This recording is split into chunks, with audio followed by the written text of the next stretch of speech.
Hello, I'm Jamon Jordan, official historian for the city of Detroit. And this is Black History Month. I want to welcome you to some wonderful programming called Undefeated, a look at Black history in the city of Detroit through the lens of dance, music, architecture, spoken word, and other genres. You can view some wonderful video, which will also be available on Channel 22 and at DetroitArtsandCulture.com. Please enjoy.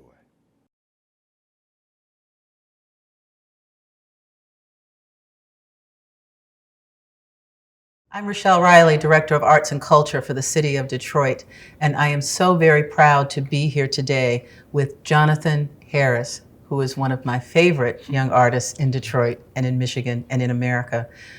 He has changed the world with a single painting, although I want to start by saying it's not his first painting. And the first painting that I'm aware of was when I met him in April of 2020, and we were faced with the pandemic, and Jonathan called my office and said, I'd like to donate some art to help artists. And he helped, as a part of his effort, raise $75,000 to give $500 rapid relief grants to artists who, quite frankly, were not making any money. So that's how I remember you. That lets me know how much you care about people. So I want to start by having you talk a little bit about your background, and then we're going to meet the amazing, amazing relative that you have here with us. Thank you. My name is Jon Harris. I'm an artist from the city of Detroit. Went to school in Detroit, high school in Detroit. I went to Detroit School for the Fine and Performing Arts. Then I went to college at Henry Ford Community College and Oakland University. My work is emotive. It is centered around expressing how Black people feel about life in America and life in the world, and that's through my lens as a Black man in America. That's fantastic. And Cornelius? My name is Cornelius Godfrey. I'm Jonathan's brother-in-law. I had the pleasure of marrying his sister. I also serve as the supervisor of educational equity, inclusion, and community relationships for Troy School District. And I think it's so important that we have an emotive artist and an educator to talk about what, quite frankly, is a crisis in our country right now. So I want to start with critical race theory, because this painting literally has been around the world. Everybody I know has got a copy. We were just in Broadway for Detroit on Broadway, where we celebrated Dominique Morisseau and her play Skeleton Crew, and Mayor Mike Duggan made his Broadway debut by speaking before the curtain rose on the play and giving her a gift, and the gift was a print of this painting. That's how widespread you're going everywhere. So let's talk a little bit about how you paint, how you decide what to paint before we talk about this particular painting. Well, when I decide to paint, I'm thinking about what moves me, like what am I really passionate about, and I started to read things and see things more about critical race theory, and the idea that it would be like certain teachings would be pulled out of schools and certain languages and things like that. So I just wanted something to document this time and to show people where the world could be headed in the future. Like, this painting is based in the future, actually. And Cornelius, we were talking about some of the impact, of something like this. You're in the school district, and quite frankly, what's happening with our kids is there's this effort to literally disappear a whole culture. Let's just continue. It's not an effort, it's been going on for 150 years, but now it's very blatant. How is this happening? Well, at first, it can be easy to assume that this is really just based on people who want to, how they defend their children and protect them from things that they think might be too difficult for them to learn. And I appreciate that there are some parents who really have that centered as their goal and their hope. But we're not going to play like this is not also being fueled by a very strong political force to attack public schooling in general and make it a private endeavor to line the pockets of political and powerful elites. So that's my interpretation. And I don't necessarily have to deal with that aspect. I really like to be able to engage with community members and talk through what some of those fears might be. Because ultimately, I think the genius of what Jonathan's painting does is it bypasses some of the rhetoric and the faulty logic and forces people to look at what actually might be the outcome of what they're attempting to do. And I think it's a stark contrast to what they say their intentions are. Well, you know the old saying that a picture is worth 1,000 words, and quite frankly, this picture has tens and thousands of words because all of that rhetoric, all of that stuff that people are doing, probably the worst part of it is trying to equate critical race theory with Black history. So let's just talk about not teaching critical race theory in public schools as if that was ever the goal, and use that to not teach Black history. And that's a part of what the problem is now. So I want to ask both of you, when did you start to learn about Black history, about American history that was about Black folks? Wow. I mean, we learned it, but it was a not a very honest portrayal of history as it was taught. You know, I had to go out and seek it myself for the most part, and that was, you know, during my college years. So had I known certain things when I was younger, you know, I would have just went through life more aware of certain things and been able to be more honest about certain things growing up. And what about you, Cornelius? Yeah, and I want to be fair because I had a similar experience as Jonathan, but I also want to acknowledge the fact that, you know, our parents and our church communities and our neighbors and our family members, they did the best they could, but ultimately, a lot of this knowledge was hidden from them as well. So a lot of my learning did happen during my years in undergrad at Eastern Michigan, where, you know, professors like Clovis Sims and Melvin Peters and Victor Okafor, you know, really helped me develop a lens for understanding history, and then a ability to leverage research skills to find out things that are not readily available.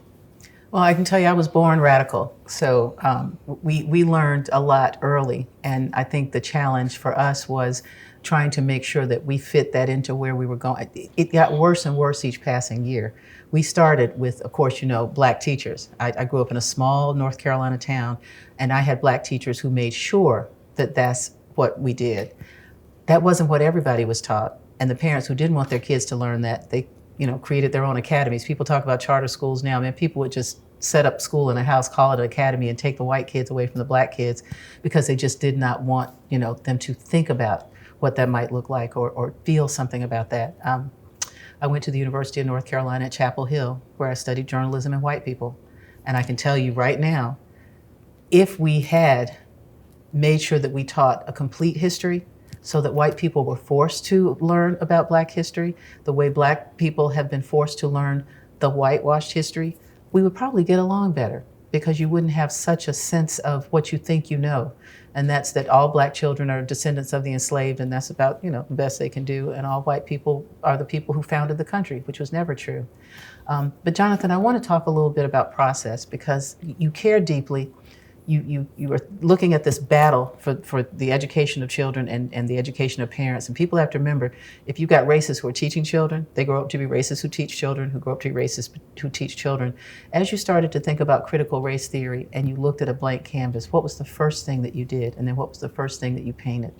The first thing that I did was I started to try to think of a way to capture people's attention, not just people who are into art, but people who not really in art, just casual people, somebody that just walk past somewhere, had to turn their head, keep walking to turn their head back again.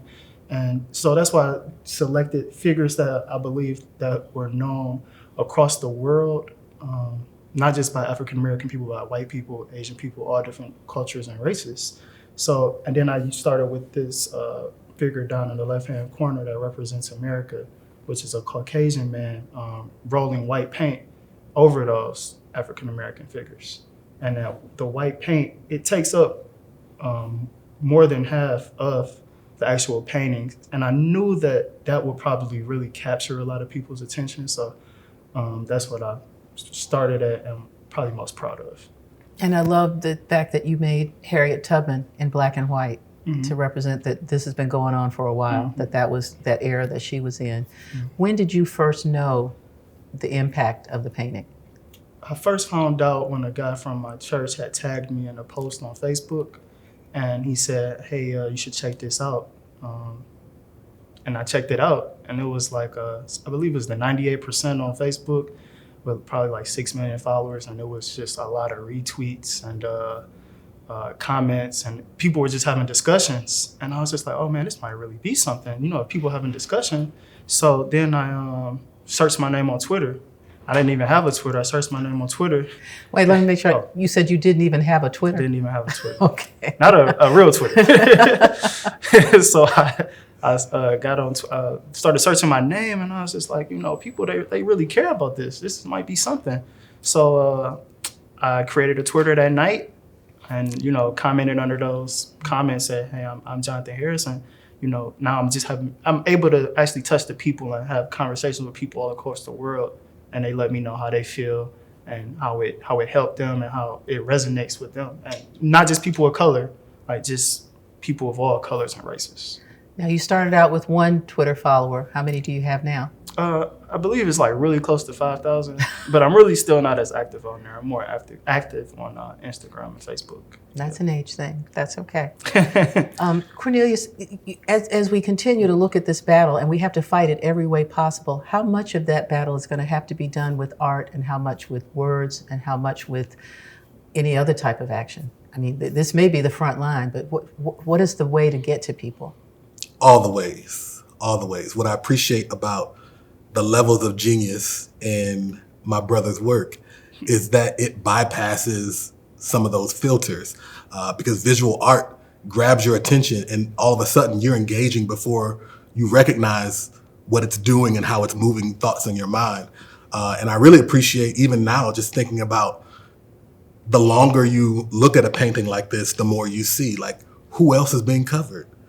Who else is under there? What other figures have we already been denied access to because of what is continuing, what we're seeing? But I think there's lots of ways, as a person in the academic realm, a lot of what I do involves data. So I'm happy to share with people exactly the impact that a sense of well-being and belonging has on student learning, how disproportionately Black and brown students are impacted by things like suspensions and often not represented in advanced placement classes that offer those really robust and rigorous academic experiences. And in that way, I feel like I'm able to make the case that our education really does have to reflect all of our learners. And it has to reflect the truth. It has to reflect what has really happened in this country, because we don't want our students to leave our systems and go make faulty assumptions based on the reality that they see.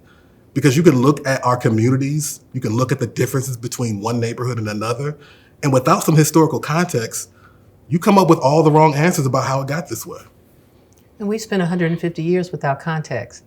We literally, okay, there was this sort of bad thing that happened for a while, and then you go through life, and then all of a sudden there's a civil rights movement without explaining why there was a civil rights movement, and then everything's fine. Mm-hmm. And we have allowed that for all of this time. America was founded on a lie, a Declaration of Independence that literally said all men are created equal, which was not true. And then we literally have a constitution that we've amended more than 24 times because it was so flawed. Not because of just the changes, and some of it was just changes in the way we live, but some of it's because they knew what was wrong. Mm-hmm. It's just like suffrage, where they talk about how women got the right to vote in 1920. No, my mom got the right to vote in 1965. That's right. Go on, Fannie Lou Hamer. So I'm trying to figure out like where that intersection of art and education and social justice. I mean, Jonathan, I have to ask you, now that you've done something like this, and I'm so glad you mentioned the paint, because not immediately, because first of all, I saw it and had to stand straight up. But then I wondered, who's under here? Who's already gotten painted over? And it was just stunning to me. But at this intersection of art and education and social justice, because you care about people, and I know how much you care about people, do you see this now as a part of your role as an artist? Has it always been a part, or is it going to be more so because of the impact you had with this painting? Well, I'm not gonna lie, it always has not been a part. I started off painting celebrities, and it was just really flat and no emotion. And then I met Henry Harper. He's head of the Detroit Fine Arts Breakfast Club. He took me under his wing, and he basically took me to different museums and galleries and said, look at the work that's on the wall. That's the work that's of the time. If you really want to be an artist, then that's what you have to do. So I went back in my cave and thought about, what am I passionate about? I'm passionate about Black people. I'm passionate about peace, love, and happiness. And so I believe that art is very important with, like you say, history. You got people like Norman Rockwell, who painted the famous image of Ruby Bridges walking out of William Frantz Academy Elementary, and that's just very important. Like that type of history, it can be covered up. It's not that long ago. I believe that was 1963. That's my dad's life. He's seen that, and like just certain things like that. I think is really important to be shown. So I really just wanted something to actually just reflect the time. One of my favorite pictures that has been floating since this whole discussion about critical race theory was there was a picture of Ruby Bridges, powerful little kid. I love that. I love that look. I love that child. I love how she was dressed. And somebody wrote, if your child is uncomfortable learning about this, imagine how she felt having to go through this. Yep. And we don't think about that. And that's because, quite frankly, people don't always think about Black people as people. Mm-hmm. It's like, okay, there's the other. Nicole Hannah-Jones in the foreword to my book, The Burden, said Congress worked to remove the badges of slavery so that you could not continue to do all of those things that were done to Black people, but they weren't removed, not in 1860, not in 1960, not now. She wrote something so brilliant. She said, the sin, the original sin, and it's a sin that was visited upon us, but the worst thing is that we, Black people, remind America of all that America is not. Every time people are looking at us, it's like they're reminded of what they did, of what happened, and they, as in the leaders of the past. Every time somebody talks about reparations, nobody's asked anybody to go get their wallet or go get their checkbook. That was an American thing. That was a government thing, a system thing. But I want to go back to the question about where do you go now? Because does this change who you are? Does this mean you're going to continue to do what you already decided to do, which was to do what Henry Harper, who I love, told you to do? Oh no, this is where I'm going to continue to go. This is where my work has been for the past year, just about current events and the Black experience in America, and that's where it's going to continue to go. I was just thinking the other day, I have so many ideas and things that I want to work on. I wish I had 2 more arms just to get it done. So, but I'm really excited to, just even to show the world, where my head is at, and what and how I feel. I'm really excited to show the world what's next. That's awesome. And Cornelius, how do we make sure that kids, white kids, Black kids, yellow kids, red kids, see this and understand what they're looking at and try to fight those who are above them who would hide it from them? Yeah. First, I think it's important to orient Jonathan's work in the trajectory of Black art and joy and expression that has helped propel us to where we are now. So I think about poets like Phyllis Wheatley and Amiri Baraka and Nikki Giovanni. Think about, Gordon Parks and, all the folks who were using their mediums, whatever they were, to advance the work of liberation. I think it's important that they recognize that art has a part to play, but community activism also has a part to play. Showing up at school board meetings to show support for work that your school district is doing, or enthusiasm for the work that they need to start. Like that has a part to play too. We exercise a lot at the voting booth, but we also exercise a lot at the kitchen table when we're talking to our children and giving them the legacy that's been hopefully handed to us. And if it hasn't, trying to repair some of the harm from the information that was kept from us. I love that phrase, repairing harm. When somebody was talking to me about reparations, I said, don't use the word reparations. That's the trigger. Talk about repairing. Mm-hmm. And I used to talk about the invoice that was owed to my grandfather, who was the grandson of a slave. And this enslaved person was somebody I had to go to the North Carolina State Archives to find in the will of a white attorney listed with property and how much he was worth. And just the moment of seeing that, I know how Alex Haley felt now, except that was as far back as I could go. So we're not talking just about the theft of identity. We're talking about a theft of years of accomplishment, going from, what Drake said, we started at the bottom, now we're here.